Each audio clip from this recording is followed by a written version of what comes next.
Vladimir Putin started his special military operation in Ukraine, it rightfully triggered an international outrage. And this international outrage has only been escalated since the beginning of the conflict as evidence of Russian war crimes against civilians comes to the surface.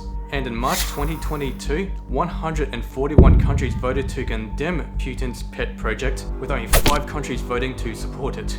But 35 countries actually abstained, and 2 of which are China and India, and together they represent 36% of the world's entire population. And so it kind of really is worth questioning why these 2 nations chose to abstain. Well, just because these 2 nations are making a very similar stance, it does not mean that they're standing together, nor does it mean that they're doing it for similar reasons. So first, let's look at China. Here, the reason that they abstained is pretty obvious, as the best thing they can do for themselves right now is just to sit on the sidelines as 2 of the major geopolitical strategic rivals weaken each other. But what about India? I mean, how could they possibly abstain from joining the rest of the world and showing solidarity against the horrible acts that the Kremlin are doing right now? Well, there's actually a pretty good reason for this. And this reason is that Russia has pretty much been the only country that was there for India during the most desperate and difficult moments over the last 70 years. And unfortunately for the West and the Western Alliance, we either ignored or hindered India's situation during these desperate moments. So, let me give you some examples. Kashmir. Now this is a kingdom that is wedged right in the middle of India, Pakistan and China.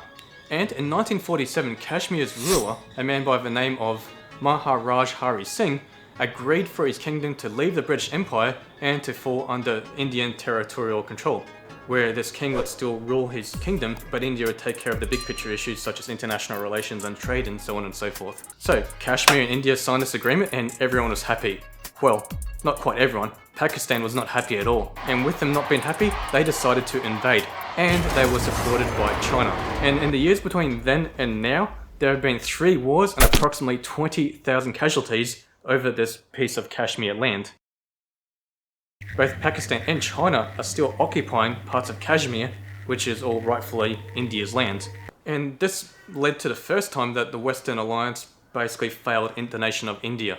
So in 1955, India tried to raise this issue with the United Nations, and most of the Western world actually disputed India's claim to this land. But there was one country that stood up for India during this desperate moment, and this was the Soviets, which is obviously now Russia. And this is a very important supporter for India to have, because Russia is one of the 5 permanent members of the United Nations Security Council. And having one of these 5 seats is a very important thing for international affairs, because any one of these 5 members has the ability to do a veto vote, which prevents the United Nations from being able to take action in any part of the world.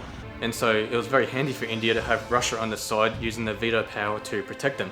And you think, okay, maybe this is a once-off, maybe this is a bit of an oversight, maybe it was just a bit of a foreign relations mistake. But the West just continued to make policy mistakes in regards to helping out India. So the next incident happened in 1961, and this is when India wanted to reclaim land back from Portugal, who still had colonies on their land. And so these colonies being Goa, Diu, and Daman. So when India insisted on taking these colonies back, the world condemned them for this. But the Soviets did not, they actually supported it. And this Soviet support for India continued over the years as more and more issues came up for India. And so going back to Kashmir, in 1957, 1962 and in 1971, the United Nations Security Council wanted to pass resolutions that would have United Nations forces intervene to support Pakistan.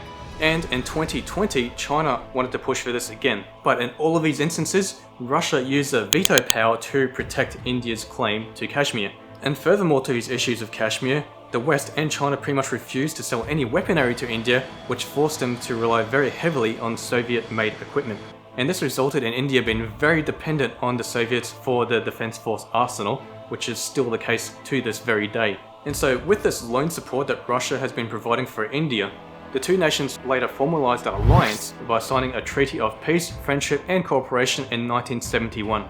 And this wasn't just a one-way arrangement as well, as India very much appreciated what Russia had done for them and they returned the favour to Russia.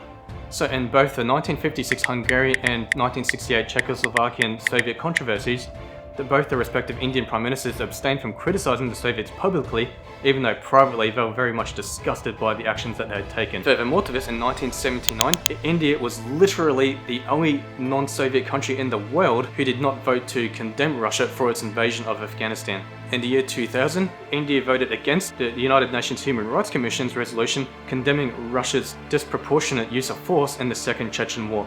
In 2014, it abstained from the United Nations General Assembly in condemning Russia for its invasion of Crimea, and in 2020 they took it a step further by voting against a United Nations General Assembly vote that would have them condemn Russia for the human rights abuses in Crimea. And so, when you look at this history, it's pretty obvious as to see why India would be very hesitant to make any large, grand political statement against her longtime friend and ally, Russia. I mean, Russia stood up for India when no one else in the world would. And furthermore to this, India still very much heavily relies on Russia for its defense force arsenal.